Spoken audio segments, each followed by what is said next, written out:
Okay, so it's 8:28 a.m. in the morning. I haven't gone to bed yet. I was editing the videos that I was supposed to upload today, and there's a lawnmower going on outside. It's early in the morning. The sun is shining in my bedroom.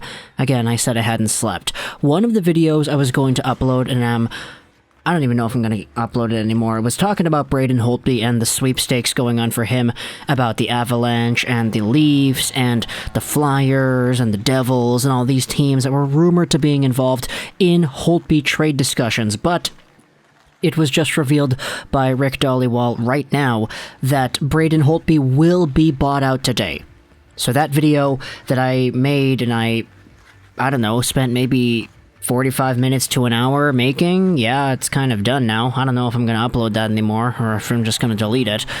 Ah, boy, wasted time. Doesn't it feel great? Let's talk about Braden Holtby and the buyout. So, the Canucks are buying out his $4.3 million AAV contract for one more season, and as a result, they will save $3.8 million this year on the cap, and they'll have a $1.9 million penalty for next season. Now, that's a pretty big penalty, but $3.8 million on this year's cap is going to help them for signing Dickinson, for Garland, for Elias Pettersson, and Quinn Hughes. The entire reason we have this Braden Holtby thing going down is mostly because Holtby himself was pretty much acquired just for the Seattle Kraken expansion draft, in order to make sure the Kraken wouldn't take Thatcher Demko. Now, I don't want to make it seem like, oh, if the Seattle expansion didn't happen, then they would have kept Markstrom instead, they would have signed him to 6x6 or whatever. That's not really what I'm trying to say here.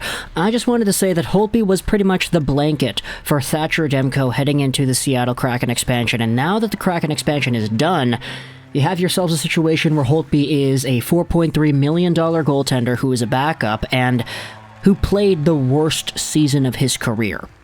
Now, we had rumors talking about all the teams that were involved, and you know what? I'm probably just going to leave the video up. It's going to be up in about an hour and a half, so that's an extra little video, I guess. Extra content of my thoughts from a few hours ago, because I recorded that video first one at 3 a.m. Yeah.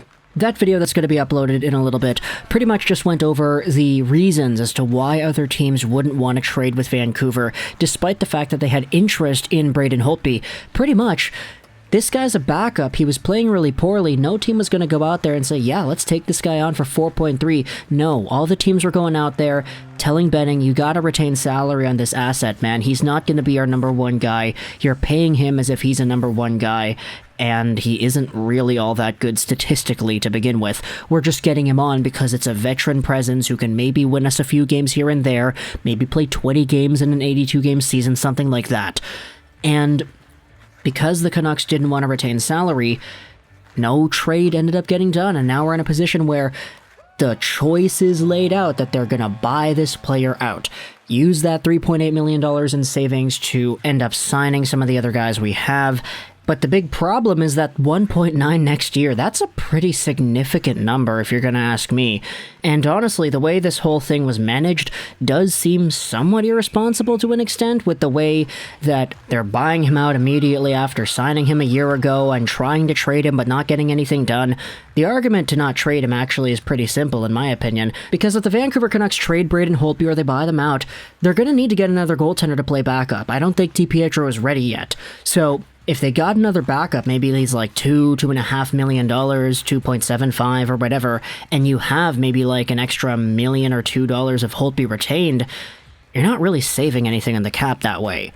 So that's kind of why Benning and co. wouldn't want to have retained salary on a Holtby contract should they have traded him, and it ended up biting him in the back because now they're just buying him out straight up. So talk to me in the comments what you think about Holtby getting bought out. It's 8:30 a.m. I'm running on 3 hours of sleep the past 24 hours, and I need to go to bed. I'm going to leave the video that's going to come out later on this channel up. I don't want to have wasted my time for nothing, so you can go ahead and watch that if you want to, but I won't force you to. Talk to me in the comments if you enjoyed this video. Good night, and bye.